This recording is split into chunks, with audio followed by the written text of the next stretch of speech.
नमस्कार दोस्तों, मैं हूं जितेंद्र दीक्षित। 4 पीएम महाराष्ट्र में आपका स्वागत है। आसमान से गिरे और खजूर में अटके। जी हां, फिलहाल महाराष्ट्र की एकनाथ शिंदे सरकार की हालत कुछ ऐसी ही है। कुछ वक्त के लिए तो महाराष्ट्र सरकार को मराठा आरक्षण की समस्या से राहत मिल गई है। जो आंदोलनकारी मनोज जरंगे पाटिल जो अनशन पर बैठे थे, उन्होंने 24 दिसंबर तक का समय दे दिया है कि तब तक आप शिक्षा और रोजगार में मराठाओं के आरक्षण का ऐलान कीजिए। तब सरकार को समय मिल गया है और फिलहाल वो सबसे बड़ी चिंता महाराष्ट्र सरकार के लिए नहीं है। लेकिन एक दूसरी समस्या ने सरकार के सामने अपना मुंह उठा लिया है। समस्या यह है कि अब ओबीसी के नेता नाराज हो गए हैं। ऐसे नेता जो सत्ताधारी पार्टी में शामिल हैं, जो सरकार में शामिल हैं, और इन नेताओं में सबसे ज्यादा मुखर हैं छगन भुजबल। छगन भुजबल एनसीपी अजीत पवार गुट के नेता हैं। ओबीसी समुदाय में अच्छी पैठ रखते हैं, ओबीसी के बड़े नेता माने जाते हैं और फिलहाल शिंदे सरकार में नागरिक आपूर्ति मंत्री हैं।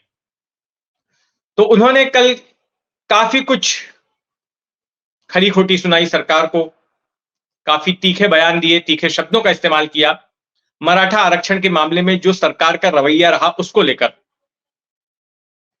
भुजबल का कहना था कि जिस तरह से अनशन खत्म करवाने के लिए सरकार के मंत्री जाकर मनोज जरंगे पाटिल से मिल रहे थे, प्रतिनिधिमंडल जाके मिल रहा था, उनके सामने सर कर रहा था, ये ठीक नहीं था। सरकार कमजोर नजर आ रही थी और पुलिस के भी हाथ जिस तरह से शुरुआत में बांध रखे गए थे और सितंबर में जब पुलिस ने लाठीचार्ज किया था, तो उसके बाद जब जिस तरह से पुलिस पर कार्रवाई हुई थी, पुलिस अधिकारियों पर, तो ये सारा कुछ ठीक नहीं हुआ।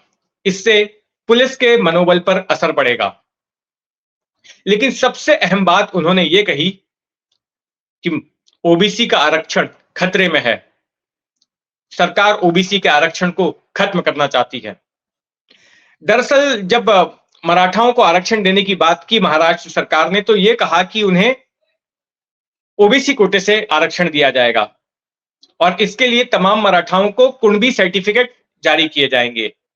कुणबी पहले से ही ओबीसी में गिने जाते हैं और जो मराठा आरक्षण की मांग कर रहे हैं, यह कहा गया कि उनको कुणबी मराठा माना जाएगा और फिर ओबीसी के कैटेगरी में उनको आरक्षण मिल सकता है। लेकिन इससे ओबीसी के नेता चिंतित हो गए और उनका मानना है कि अगर इतनी बड़ी तादाद में मराठा, जो कि राज्य में 33% हैं, वो अगर ओबीसी कैटेगरी में आ जाएंगे तो इसका मतलब है कि ओबीसी के हिस्से में कटौती हो जाएगी। जो पहले से जो ओबीसी कैटेगरी में जो समुदाय हैं, उनका हिस्सा कट जाएगा, कम हो जाएगा। तो इसी को लेकर ओबीसी समुदाय के लोग चिंतित हैं और छगन भुजबल ने इस मामले में सीधे-सीधे खुलकर बयान दिया है और उनकी अपनी सरकार ने मराठा आरक्षण को लेकर जो स्टैंड लिया, वे उसके खिलाफ बोले। इस बयान से पहले, छगन भुजबल के इस बयान से पहले, उनका एक कार्यकर्ता के साथ टेलीफोनिक कन्वर्सेशन, एक बातचीत भी लीक हुई और वो काफी वायरल हुई और उस बातचीत में छगन भुजबल चिंता जता रहे हैं कि जिस तरह से जगह-जगह पर मराठा आरक्षण को लेकर हलचल हो रही थी, आंदोलन हो रहा था, उससे वे विचलित नजर आए और उन्होंने कहा कि अब ये करो या मरो की स्थिति पैदा हो गई है ओबीसी के लिए। और उन्होंने अपने कार्यकर्ता से कहा कि अब इसके लिए जो भी करना है वो करना पड़ेगा। कल के बयान में उन्होंने कहा कि अब ये वक्त है कि दहशत निर्माण करके अपना काम करवाया जाए, यानी कि कुछ उसी पैटर्न पर जिस तरह से मराठा आंदोलनकारियों ने किया। यानी कि कुल मिलाकर भुजबल ये चाहते हैं कि ओबीसी कोटे से मराठाओं को आरक्षण नहीं मिलना चाहिए। उनका ये कहना है कि अगर मराठाओं को आरक्षण देना है तो दीजिए, लेकिन ओबीसी कोटे से ऐसा नहीं होना चाहिए।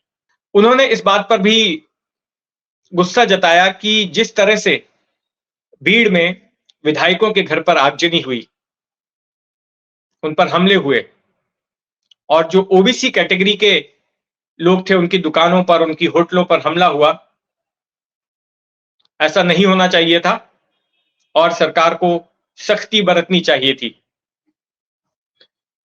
लेकिन अब भुजबल सीधी तरीके से, पूरी तरह से सरकार से टकराव के मूड में हैं और उनके तेवर बागी नजर आ रहे हैं। उनकी बातों को सुनकर अब सियासी हलकों में ये चर्चा होने लग गई है कि क्या भुजबल अजीत पवार वाले खेमे से, अजीत पवार वाले धड़े से इस्तीफा दे देंगे? क्या वो सरकार से बाहर आ जाएंगे? और क्या वो फिर से शरद पवार के पास चले जाएंगे? वैसे भुजबल को एनसीपी में लाने वाले शरद पवार ही थे।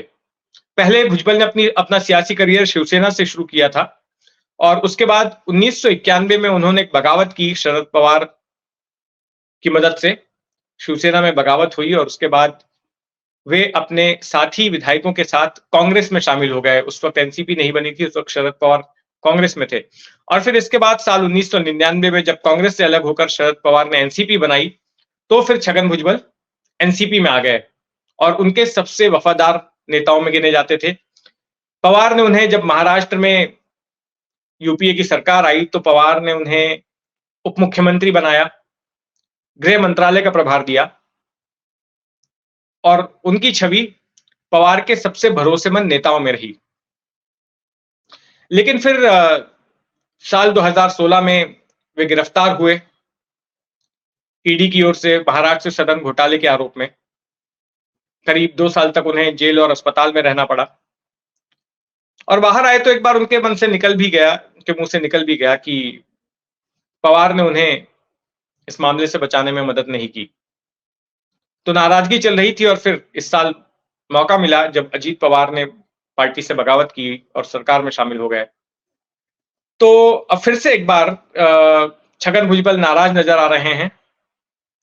इससे पहले, छगन भुजबल से पहले एक और सत्ताधारी पार्टी से जुड़ी नेता ने भी अपनी आपत्ति दर्ज कराई थी सरकार के प्रति। बीजेपी की नेता पंकजा मुंडे, वो भी नाराज हुई। उनका कहना था कि अगर मराठाओं को आरक्षण देना है तो दीजिए, लेकिन ओबीसी के कोटे से नहीं होना चाहिए। वैसे भी पंकजा मुंडे कई कारणों से पार्टी से नाराज चल रही थी, खास करके पार्टी की महाराष्ट्र इकाई से।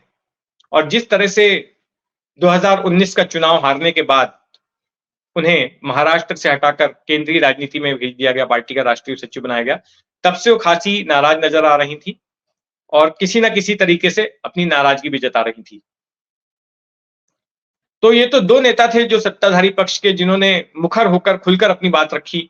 लेकिन सुनने में आ रहा है कि कई और भी नेता हैं बीजेपी में और एनसीपी में जो कि नाराज हैं जिस तरह से सरकार ने मराठा आरक्षण को हैंडल किया और जिस तरह से ओबीसी के कोटे से आरक्षण दिया जा रहा है।